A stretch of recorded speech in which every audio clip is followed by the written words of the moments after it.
چلیں اعوذ باللہ من الشیطان الرجیم بسم اللہ الرحمن الرحیم الحمد للہ رب العالمین وصلی اللہ علی محمد وآلہ الطاہرین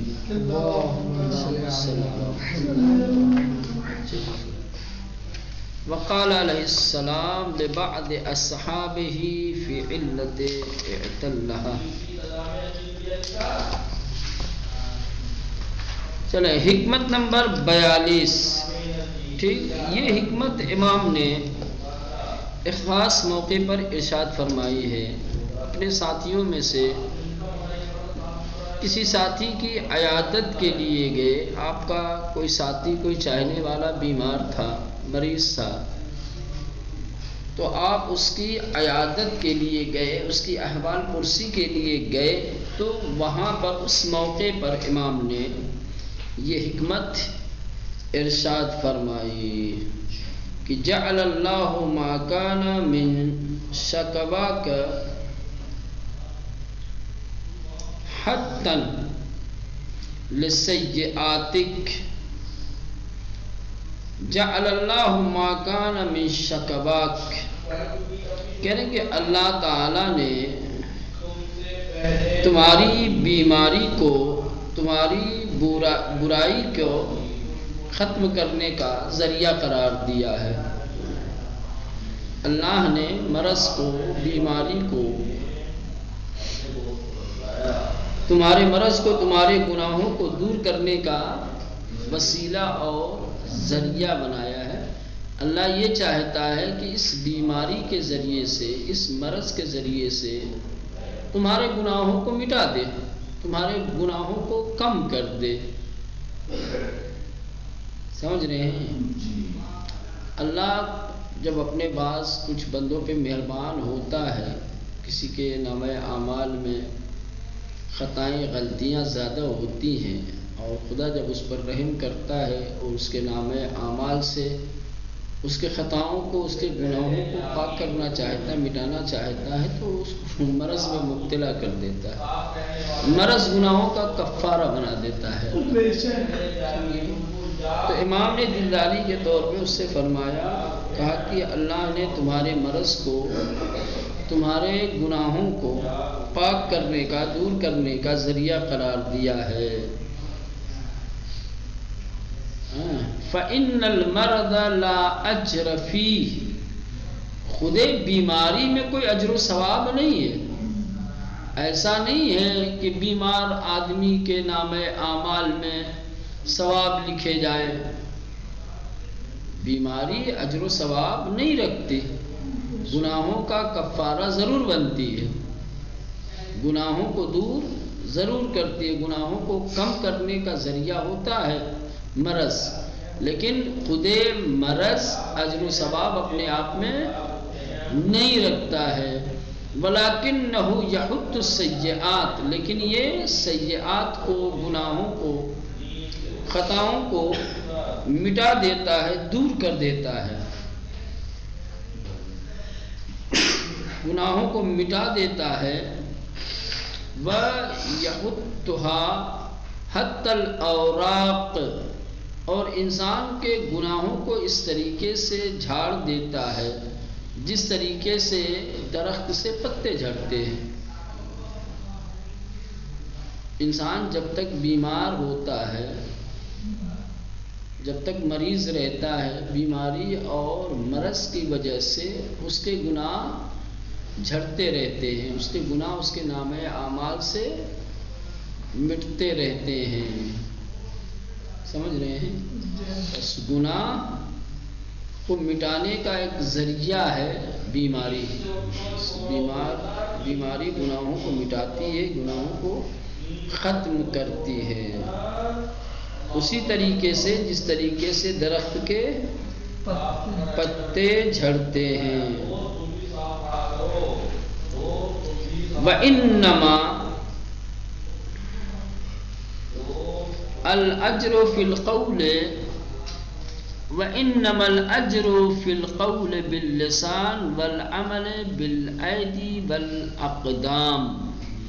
امام نے فرمایا کہ بیماری میں کوئی اجر و ثواب نہیں ہے، اجر و ثواب اس قول میں ہے کہ جو زبان سے ادا ہوتا ہے.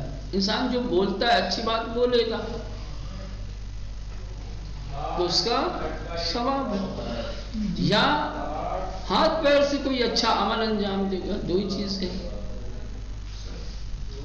ثواب دو ہی طریقے سے کمایا جاتا ہے، یا زبان سے یا دوسرے اعضاء و جوارح سے. تو اجر و ثواب کے لیے تمہیں اپنی زبان یا اپنے اعضاء و جوارح کا استعمال کرنا پڑے گا. نہیں بستر بیماری پہ پڑے ہو تو یہ سوچو کہ چلو بیمار ہو تو اللہ ایسے ہی اجر لکھ رہا ہے، کوئی اجر والا کام کرنے کی اب ضرورت نہیں ہے. ایسا نہیں ہے. خود ثواب کوئی اجر نہیں رکھتا.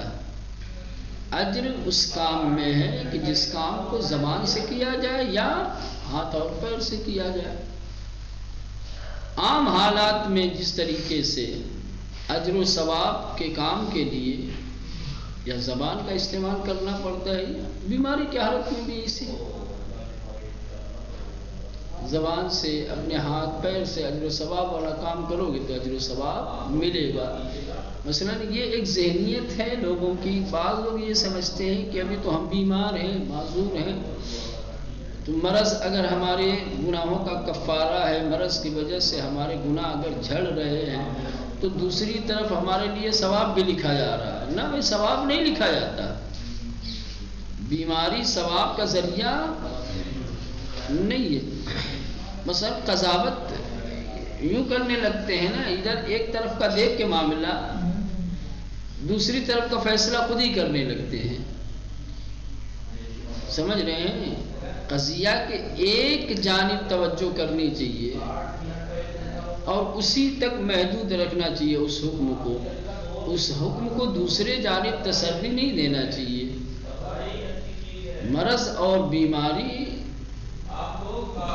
گناہوں کو دور کرنے کا ذریعہ ہے، اس سے گناہ جھڑ جاتے ہیں، یہ یقینی ہے. سمجھ رہے ہیں؟ یہ قطعی ہے، یہ بات ثابت ہے. لیکن اس کے ثبوت سے ثواب بھی اس کے نام اعمال میں لکھا جاتا ہے، اس کا ثبوت تھوڑی ملتا ہے. لیکن کیا ہے، ادھر بھی لوگ سمجھتے ہیں جب گناہ مٹ رہا ہے تو ثواب بھی لکھا جاتا ہے. نہ امام وہی کہہ رہے ہیں کہ غلط فہمی میں مت رہنا، ایسا نہیں ہے. بیماری کی وجہ سے اللہ تمہارے گناہ دور کر رہا ہے، لیکن خود بیماری اجر و ثواب کا ذریعہ نہیں ہے، سبب نہیں ہے. اجر و ثواب پانے کے لیے تمہیں اپنی زبان سے کوئی نیکی اچھائی کرنی پڑے گی یا پھر اعضاء و جوارح سے. وَإِنَّ اللَّهَ سُبْحَانَهُ يُدْخِلُ بِصِدْقِ النِّيَّةِ وَالسَّرِيرَةِ الصَّالِحَةِ مَن يَشَاءُ مِنْ عِبَادِهِ الْجَنَّةَ. کہہ رہے ہیں کہ اللہ تعالی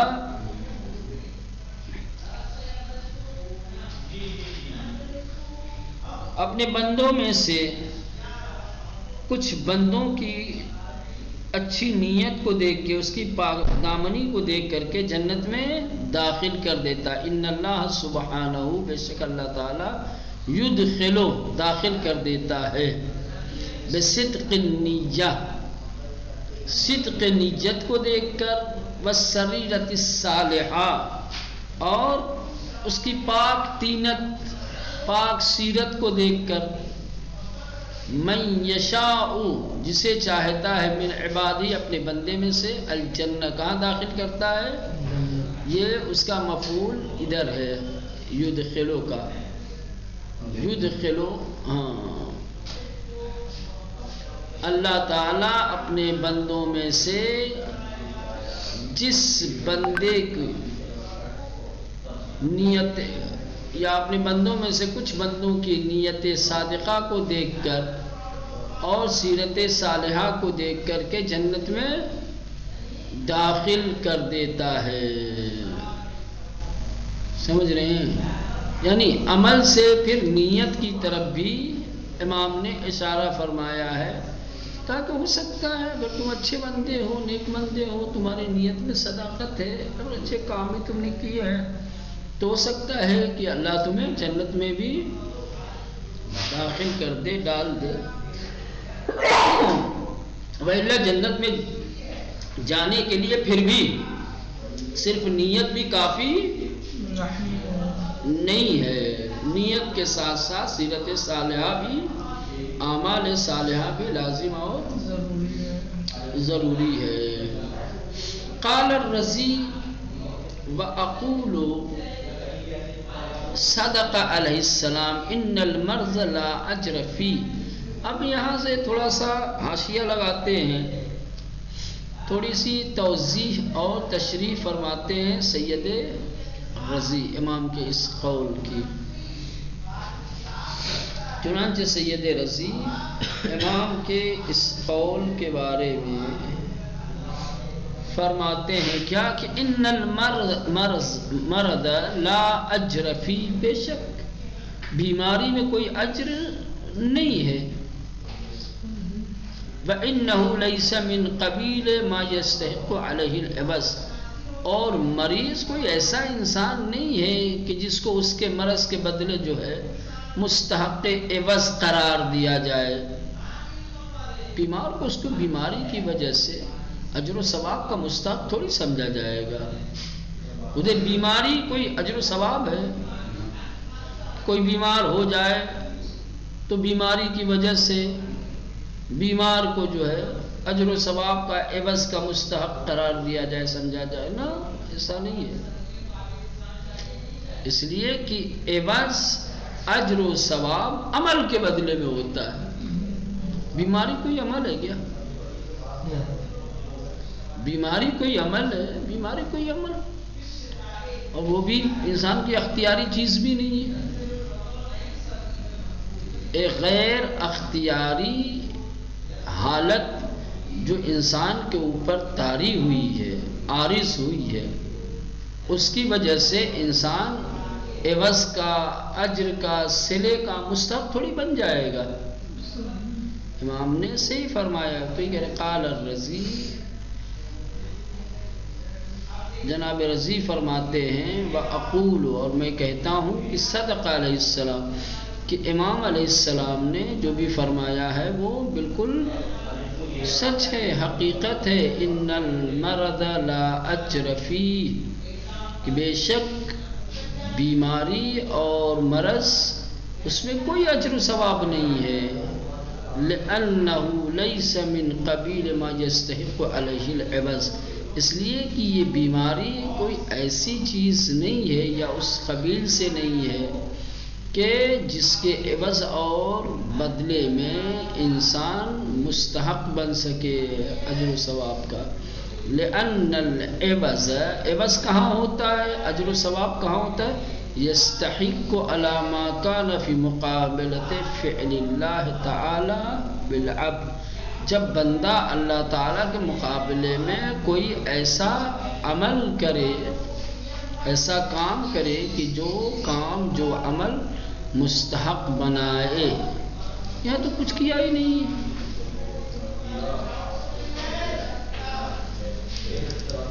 کچھ کام کیا ہوتا تو اجر و ثواب ملتا، لیکن یہاں کچھ وَمِنَ الْأَعْلَامِ وَالْأَمْرَاضِ وَمَا يَجْرِي مَجْرَى ذَلِكَ وَالْأَجْرُ وَالثَّوَابُ يَسْتَحِقَّانِ عَلَى مَا كَانَ فِي مُقَابَلَةِ فِعْلِ الْعَبْدِ۔ لہذا جو آلام ہیں، جو مصیبتیں ہیں، جو پریشانیاں ہیں، جو بیماریاں ہیں، یہ کوئی ایسی چیز نہیں ہے کہ جس کے اوپر اجر و ثواب دیا جائے۔ اجر و ثواب یستحقان، ان دونوں کا مستحق انسان کب بنتا ہے؟ جب عبد کوئی عمل انجام دیتا ہے، جب بندہ کوئی کام کرتا ہے اجر و ثواب والا، تب اجر و ثواب کا مستحق بنتا ہے۔